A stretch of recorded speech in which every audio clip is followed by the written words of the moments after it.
Good afternoon sa tanan. Kini atong activity karon na i-issue sa RTC Tagum. And kini siya nga nahimong magmalampuson tungod sa joint efforts sa atong PNP, sa atong Philippine Army, of course sa ato ang sheriff nga maoy nanguna sa pag-issue sa rate of position sa tanang mga substation o apil na sa opisina sa Nordico. O dako po ang akong pasalamat sa part sa Nordico, sa management, tungod kay kita nato nga mihatagid sila og maayong pag-uban sa pag-take nato sa posisyon karon. Kumbaga walay resistance nga nahitabo, hapsay ang atong pag-implement kay ako nagauban ko sa tanan nga mga substation gikan sa Kanukutan hangtod sa substation sa Asuncion o sa opisina. Wala na ko nagkauban pero walay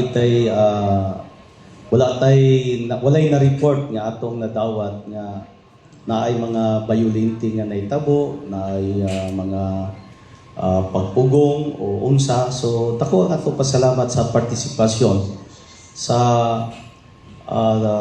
Nordico, sa management sa Nordico nga miuban sila sa maayong pag-implement sa rate of position nga atong gihimo karon.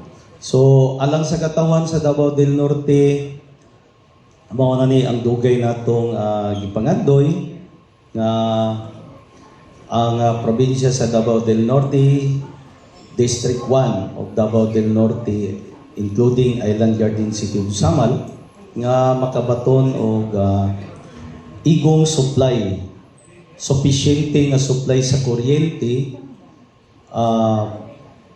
maayong serbisyo sa kuryente og barato sa affordable nga bayronon sa kuryente pareha sa na-experience sa Davao City o sa part sa District 2 Davao del Norte. Kay ang Davao Light and Power Company,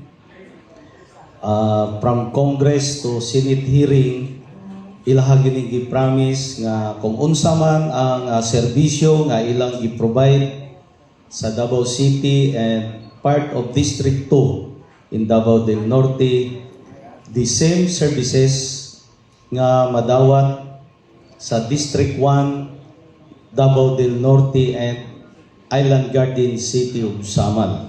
And kung unsa ko'y presyo sa Davao City, the same price nga madawat sa katawan sa Island Garden City of Samal and District 1 of Davao del Norte. So, mao ni ang dugay ng giulat, ang stable, efficient, o affordable price sa kuryente. So, tagaan na to o dili man ni diretso ma-implement sa Davao Light, pero mo take ni o mga 1 month to 2 months para o 3 months para ma-complete nila. Kay sa nakita nato dito sa mga substation, ang ilahang comment na sila'y daghan nga i-enhance, na sila'y daghan nga i-repair o i-support nga mga equipment para nga mas mubaba ang system loss o ma-afford na to ang affordable price per kilowatt. Daghang kayo salamat o usbo na ko mayong udto sa tanan.